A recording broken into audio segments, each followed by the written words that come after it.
Here we are, first SNES Quest video of 2024. Man, this time last year, I had one pet, a dog. His name's Jackson, he's a blue tick, and everything was all good. Then later on in the year, we ended up getting this one, Rhea, and she became my pet. The reason we got Rhea is because I found a huge aquarium at a yard sale for $5. And then I wanted a bearded dragon for a while, so that's why I finally went and pulled the trigger and got her. Then I already told you about Congo, who our kids sucked us into getting, and I was like, we're done after this, no more. Well, Congo ended up becoming our daughter's dog because of her anxiety, so he helps with her anxiety. But this one here on my shoulder led to 3 other pets. And that's because we went out to get her a mouse for Christmas to eat. Because yes, bearded dragons, they do eat mice and other small creatures. So we go out and get this mouse, and I'm all excited, ready to record the carnage that's gonna go on in her cage. And what does she do? She befriends this thing. Yeah, it just runs around all over her cage, runs on top of its head, right in front of her mouth, and she just sits there and looks at it. Doesn't do anything. I mean, I should have expected it. She is the laziest lizard, especially when it comes to eating. Like, I'll have a whole cup of 10 worms to feed her, and I have to drop them in front of her face, and whatever she can grab, she'll grab, and then she'll just watch the rest walk away. And it's like I have to pick them up, put them back in the cup, and dump them back in front of her face for her to eat. I mean, don't you ever notice I'll record a whole episode and she's pretty much in the same spot the entire time? And just so you guys know, she is a real lizard. Do something, Rhea. Show them you're real, not just fake. Blink or something. Come on. She's the laziest lizard. There you go. Good job. But anyways, yeah, she never ate this mouse. She just sat there and watched it run around her cage, let it run on her, let it bite her a couple times. And then we're just like, what do you do with the mouse that your bearded dragon didn't eat? So my daughter asked for this mouse as a pet. So now this mouse that was supposed to be food is now my daughter's pet. My middle child's pet. So our first dog, Jackson's, became my wife's. Rhea is mine. Congo became my oldest daughter's dog. Then the mouse became my middle child's pet. And then my son starts complaining that he doesn't have an animal. So at this point, we're up to 4. We got 2 dogs, a lizard, and a mouse. So we decide to get my son a hamster for Christmas. And we go down to the pet store and we see a hamster that we like. They had a couple different ones there. They had the Chinese dwarf hamster, and they had a Syrian hamster. I guess they were out of Iraqi ones. But anyways, the Syrian hamster apparently bites hard. So we decided we don't want to get that for our young son. And we decided to go with the Chinese dwarf hamsters. Well, we go to look in the cage, and there's 2 of these things hugging on each other. And then we found out that they thrive together. They don't like to be alone. But then they can only be together with ones they're born with. So instead of 1 hamster, we ended up getting 2 hamsters, Taco and Sour Cream. So that's why I'm up to 6 pets now compared to this time last year. But anyways, I can't help to think of where the SNES collection is gonna be by the end of this year. I have all the super bad titles out of the way, but I still have some doozies left, like Wild Guns, Ren and Stimpy Buckaroos, Sonic Blastman 2, just to name a few. Notice I didn't say Earthbound though, but my collection app says that I'm almost 70% through the library. And most of the collection came from this year alone, but most of it was also traded for, not buying outright. So who knows, maybe I'll complete it, maybe I'll get closer to 80%. Maybe I just start buying carts for boxes and manuals I already have. But either way, being that 2023 was my best year of collecting yet, I hope that 2024 is just as good. But anyways, today we have 7 more games that we'll be adding to the collection. Let's check them out.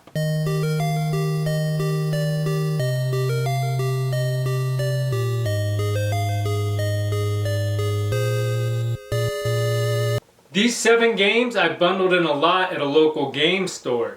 so we'll be covering the price at the end of the episode. These 7 games I got bundled at a local game store in a lot, so we'll be covering the price at the end of the episode.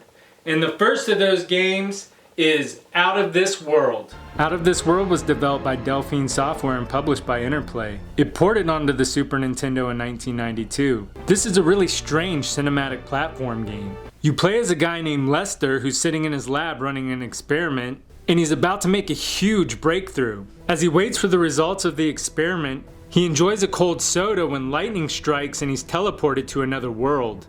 The visuals are really odd. It has a very interesting art style. It's hard to see what's going on half the time. The controls are stiff and your movements have to be precise. It's difficult to get used to and you will die a lot while playing. The game has unlimited continues, which is nice because it's all trial and error. Another small note is the game does have some slowdown, but it's not bad. But even with the negatives, Out of This World is good enough and super interesting, so it makes you want to keep playing so you can find out what's going to happen next. It was hard to put down the controller and I'll come back to play more of it. If you're looking for something completely different than anything else on the SNES, get yourself a copy of Out of This World. It's worth checking out despite its negatives. And Out of This World is game number 131 for the collection. And the next game up is Boxing Legends of the Ring. Boxing Legends of the Ring was developed by Sculptured Software and published by Electrobrain. It swung into stores in 1993. This is a quality boxing title for the SNES. Starting up the game, you're greeted with intense music as you go through pictures of boxing legends. If you're looking for more of a casual single fight, you can go to exhibition mode, pick your fighter, and battle it out in the ring. There are some cool options the game offers as well. Besides the standard difficulty level, you can change the player perspective from near to far. Selecting near will allow you to view your player from the back, and when you select far, you will see your player's face. You can also select switch, which will change the perspective after each round. Another cool option in the game is blackout. This simulates everything going dark as you get closer to being knocked out. In career mode, you can create your own boxer. You select from a street, military, or Olympic built character and set them up how you want. In the ring, you have pictures of the players, and the picture will change based on the condition of the player. As you're fighting, a box will light up around the pictures when the players are close to being knocked down. You also have boxing gloves that serve as stamina meters. As you use your stamina up, the bars will drop. The controls are responsive and set up nicely. You use a combination of Y and A along with the D-pad to throw various punches. You also have a super punch, which is used by hitting the select button. That's a little strange because they could have made it the X button since it's not used for anything else. The graphics in the game are really good. You can tell they put some time into this game. The punches sound good too, and the game is just good all around. Overall, Boxing Legends of the Ring is a fun boxing game for the Super. It's cheap and worth checking out. And Boxing Legends of the Ring is game number 132 for the collection. And the next game up is Gemfire. Developed and published by Koei, Gemfire released for the SNES in 1992. This is a turn-based strategy game. An evil sorcerer, Zimmel, flies to Ishmeria on a fire dragon and wreaks havoc. They try to stop Zimmel, but he escapes. In the aftermath, 7 charmed gems are found and inlaid in a crown called Gemfire, which is used to restore peace to Ishmeria. After a while, a new king takes over, but instead of peace, he uses the Gemfire crown for destruction. But the king has a daughter, Robin, that steals the crown and removes the gems, breaking the curse on the kingdom. So now the war is on to get all the gems and restore peace. This is one of those games I dread reviewing for the SNES Quest. Not because it's a bad game. My goal is to play every game and give a quick description and review of it. But with a game like this, there is so much going on and there's nothing quick about it whatsoever. You can farm, give food to people, become their friends, negotiate, attack, defend, plunder, trade, do nothing, and that's just the tip of the iceberg. You'll find yourself in a lot of battles. To win battles, you'll need to take out all the enemies, make them retreat, or capture their flag. The battle system is easy to pick up on, but it would be nice if the game gave more details on what each character does. The graphics aren't bad, but this was also an NES game, so it feels a little outdated. The music has a great variety and doesn't constantly repeat itself. The gameplay is decent if you have hours of time to waste. Overall, Gemfire isn't a bad game, but it's not a game for everyone. And Gemfire is game number 133 for the SNES Quest. The next game we have up is Super Baseball 2020. Super Baseball 2020 was developed by Monolith Corp and published by Tradewest. It ported to the SNES in 1993. This is a baseball game with a story. Back when this game was made in the early 90s, 2020 was a long way off. But in their prediction, they said that baseball as we know it isn't the same game. The Super Baseball Association has been using robotic power players to play against the strongest athletes. And then they start manipulating the computers and the robots to rig the game. I have to say, this is the most fun baseball game I've ever played. You have 12 unique teams to choose from. Some teams are in human form, some are robotic, and some have a combination of both. The first thing I liked about the game is the batting. The ball seems to travel a little longer than other baseball games, so it makes timing your swing much easier. Pitching is fun too. You can change the direction of your ball while it's in the air, so you can throw some crazy pitches. You also have the option to prevent the other team from stealing bases. Playing the outfield is pretty good too. You line up with most of the fly balls, and that makes it easier to get the other team out. But if you miss a ball, it can be difficult to tell where your player is. You use the D-pad to select which bases you want to throw to get outs, and you can sit there and throw back and forth to your teammates to get them out. You also play in Cyber Egg Stadium, which changes all the rules of standard baseball games. There is a smaller foul zone and home run zone, and the bleachers are all covered in glass, so if you hit them, the ball bounces off them. The coolest feature in the game is earning and losing money for everything you do. Get a strike, lose some money. Make a run, win some money. The money can be used to upgrade your players, and you can do this at any time during your game, whether you're batting or pitching. The money doesn't carry over to the next game, so it's a really cool strategy aspect of the game. Overall, Super Baseball 2020 is a fun game. It's worth checking out if you're looking for a different type of baseball game. Super Baseball 2020 is game number 134 for the Super NES Complete in Box Quest. The next game we have up is Lufia in the Fortress of Doom. Lufia in the Fortress of Doom was developed by Neverland and published by Taito. It released for the Super Nintendo in 1993. Lufia is an RPG that starts off 100 years in the past. 4 Sinistrals appear in the sky causing chaos, destruction, terror, and death. You play as Artea, Guy, Ceylon, and the leader Maxim to take out the Sinistrals. The manual guides you through all this and teaches you how to play the game. After you take out all 4 Sinistrals, you find out Ceylon is severely injured and your party gets split up as the castle falls apart. Guy and Artea are forced to leave Maxim and Selena behind to perish as they return to their land to tell everyone the Sinistrals have been defeated. That's when the tutorial ends and you start the real game. You start off playing as the hero as the manual calls you. At this point you meet Lufia and play together as kids, and you grow up together. After 9 years you realize everyone is complacent, trainers aren't showing up to teach you how to fight, and no one cares because there hasn't been any monster sightings. As Lufia bakes you a cinnamon cake, you overhear 2 guys talking about how monsters invaded a nearby town. You go to get answers, but the king does nothing until someone goes to investigate. You go to investigate and realize Sharon is destroyed and return with the bad news. And these people still don't care. I mean, come on, at this point, they deserve to be attacked. You team up with Lufia and the rest of your team as you progress through the game. The gameplay is a lot of fun.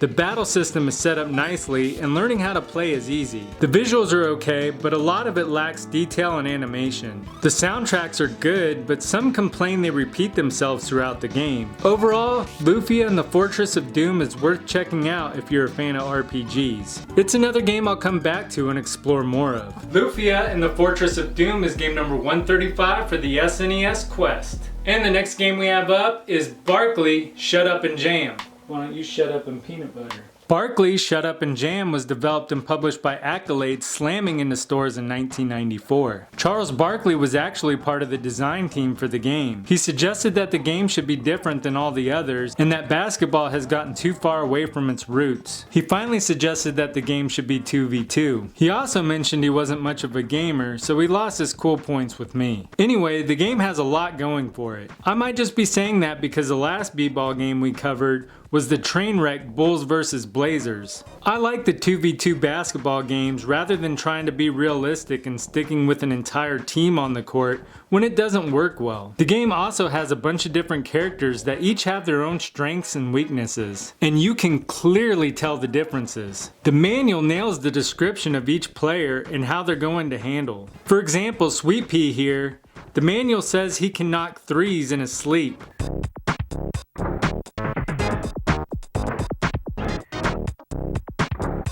I'd say that's pretty accurate. I didn't see a difficulty option, but I played with the manual suggestions and chose the cities of the main players, and I dominated every game I played. The different cities have different scenery, but it's all in the background and pretty fuzzy, so you don't really notice enough to care. The players are also difficult to tell apart, with only minor differences since they're wearing the same uniform. The controls are set up just like NBA Jam. Even the super dunks are charged with the L and R buttons. It's a high-scoring, arcadey basketball game. Overall, NBA Jam is still going to be the better choice for a basketball game on the SNES, but Barkley's Shut Up and Jam isn't a bad choice if you wanted something different. Having the manual for this game will make it or break it. Barkley's Shut Up and Jam is game number 136 for the collection. And last but not least is Hook. Hook was developed by Yuki Otai and published by Sony ImageSoft. It flew into stores in 1992. Peter just gets done telling his kids that all the stories are make-believe and they're never going to grow up if they keep believing them. Then all of a sudden his kids are kidnapped by Captain Hook and you must go with Tink to get them back. This is a side-scrolling platform game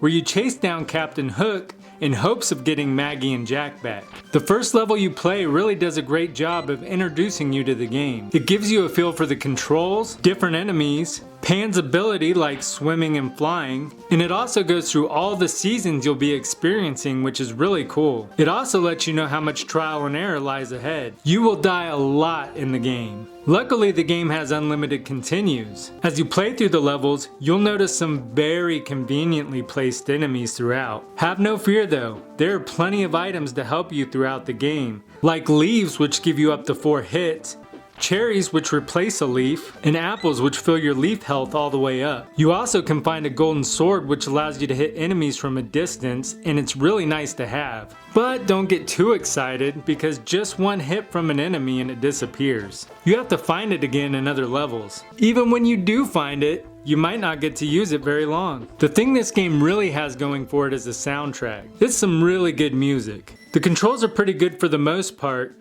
but they can take some time getting used to. The flying especially. Peter moves pretty slow. You can hold the Y button down to run, but it takes some time for him to speed up. Overall, Hook is a fun game, but it can get frustrating at times. It's worth checking out if you're a fan of platforming games. Hook is game number 137 for the collection, and I bundled this lot of 7 games together for $400. And at $400, that brings our total up to $24,658 for the Super Nintendo Complete in Box Quest. Let's get these games on the shelf.